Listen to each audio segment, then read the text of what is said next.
जय श्री जगन्नाथ। ठाकुरंकर पूजा करने समय धूपरे ठाकुरंकर आरती करा जाए। पूजारे पारंपरिक धूपर प्रयोग करा जाय थाए, जहा आम शरीर पई हितकारी एवं परिवेश रे कोनोसी प्रकार प्रदूषण सृष्टि करि न थाए। पारंपरिक धूप भितरे नड़िया कता एवं गोबर रे प्रस्तुत घसी ए दुईटी जिनिस रे आमे अग्नि संयोग करी सेथिरे झुणा एवं गुगुलर प्रयोग करि थाए।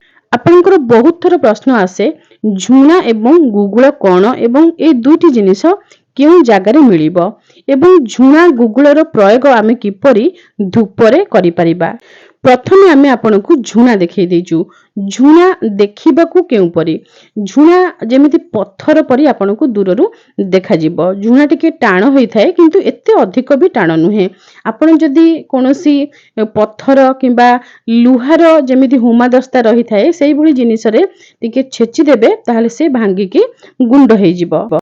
झुणा रे दुईटी रंग रही थाए, गोटी घिया रंग आउ गोटी रंग टिके कला, ईषत कला रही थाए। जेमिति पान खाउथिबा खैर खंड खैर ठीक सेही भली देखा जाय। आपण देखि पारुथिबे दुईटी रंग मिश्रित भाबरे रहिछि। झुणा को जदि आपण बहुत भल भाबरे बाडै देबे एई भली भाबरे गुंड आपनकु मिलि जिवो, नचेत एमिति खंड खंड हेकी रहिबो। घरे प्रतिदिन पूजारे जेतेबेले आपण नड़िया कता नेबे धूप देबा पई सेठी आपण झुणार गुंड व्यवहार करिवे। अल्प कतारे आपण गुंड देबे, अधिक कता जदि आपण नेउचंदी विशेष किछि पूजा अनुष्ठान अछि से समय रे आपण अधिक कता नेबे सेठी आपण खंड खंड झुणा एमिति सीधा रखि देले मध्य ए खंड खंड सब झुणा जळि जिवो। वर्तमान ए झुणा को देखंतु, आपण पान खाइबा खैर देखिथिबे, पुरुना खैर एमिति कला कला खंड खंड हेकी आसे, ताकू भी बाडै की छेची की गुंड बाहर करा जाय थाए। ठीक सेही भली गोटे रंग रहिछि एवं आउ गोटे रंग रहिछि घिया रंग। झुणा देखि सारला परे वर्तमान आमे आपनकु गुगुल देखि दिचु।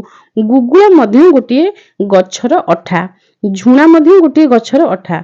ए दुईटी जाक जिनिस प्राकृतिक जिनिस गछर अठारु प्रस्तुत एवं ए दुईटी जाक जिनिस बास्नायुक्त, देवादेवींकर अत्यंत प्रिय। तेणु समस्त देवादेवींक पूजा रे आपण झुणा एवं गुगुल को धूप भाबरे व्यवहार करि परिबे। गुगुल को आमे आपन पाखरु देखै देइछु। देखंतु आम हातरु सी बिल्कुल भी खसु नाही, काहे कि ना बहुत अठा अठा रहिछि। तो एमिति ही आपनक हाथ को से अठा अठा लागिबो। आपण चाहिले भी गुंड करि परिबे नाही। आपण जदि गुगुल को झुणा सहित मिसई देबे ताहले आपण सहजरे व्यवहार करि परिबे। काहे कि ना गुगुलर जो अठा अंश रही थाए झुणा संगरे मिसिले से अठा अंश टिके कमी जाए। झुणा आमे जेतेबेले गुंड करि देबा से धूली भली हाथ को लागिबो। सेई धूली अंश जेतेबेले गुगुलर अठा संगे लागिबो सेतेबेले गुगुल टिके हाथरु खसिबो। तो सेथि पई झुणा एवं गुगुल को आमे सब बेले मिसई देई थाउ। आपण चाहिले अलगा अलगा मध्ये रखि परिबे, आमे किंतु एई भली भाबरे मिसई देई थाउ। झुणार गुंड सहित गुगुल एमती मिसी गले आउ हाथ को अठा अठा लागे नाही एवं गोटी जगह रे रही जाए। गोटे थर आमे गोटे डब्बा खोलिले ता भितरु झुणा गुगुल बाहर करिकी धूप ऊपर पकेई देबा, जहा द्वारा हमर समय मध्य बंची जिवो। अदा छेचिबा पई आपण पत्थरर जो हुमा दस्ता व्यवहार करूचंती किंबा लुहार हुमा दस्ता ए सब आपण रखिथिबे सेथिरे ही छेची देबे, नचेत शिଳରେ मध्य आपण शिळ पुआरे टिके बाडै देले झुणा गुंड होई जिवो।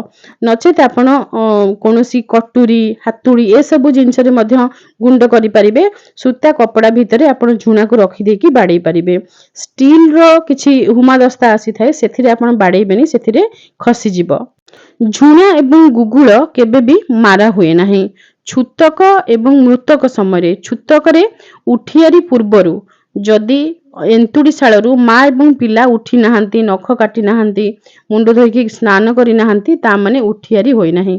उठियारी हेई गले आपण शुद्धपुत भाବରେ स्नान करके आपण पूजा रो जिंस स्पर्श करि परिबे। किंतु झियो जन्म हेले हमर 12 दिन परे एवं पुओ जन्म हेले 10 दिन परे पूजा करा जाय थाए। तो एही समय रे आपण स्पर्श करिवे नाही।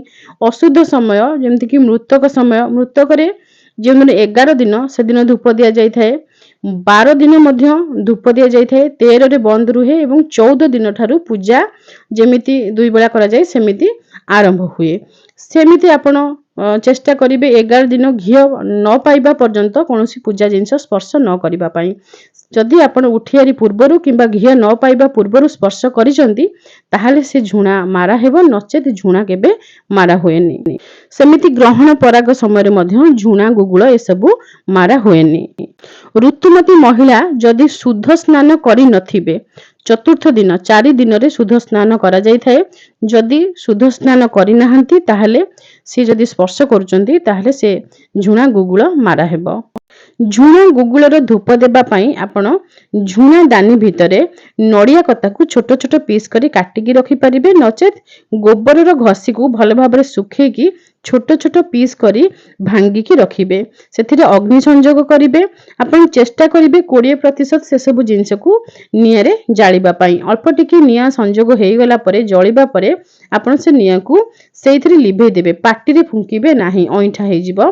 हाथ रे आपण निया को जेमिति हेले कोनोसी जिंस रे बिंची बिंची की आपण लिभेई देबे।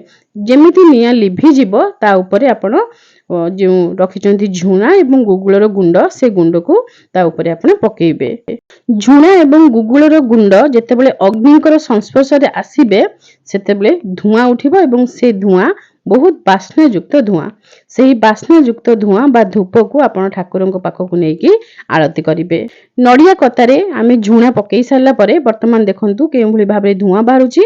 आमे झुणा दानी को बंद कर देइचु, जहा द्वारा आमे आरती करिबा समय रे झुणा दानी भितरु कोनोसी प्रकार रे निया उड़ीकी कोठी पड़िबो नाही।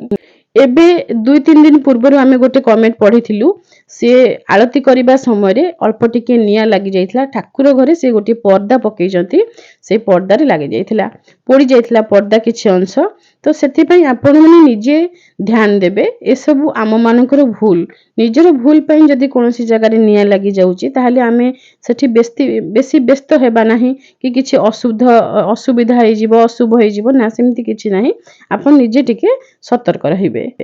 निजर असावधानता पाई जदि कोनोसी घटना घटी जाउची सब घटना रे आपण माने भयभीत होंतु नाही।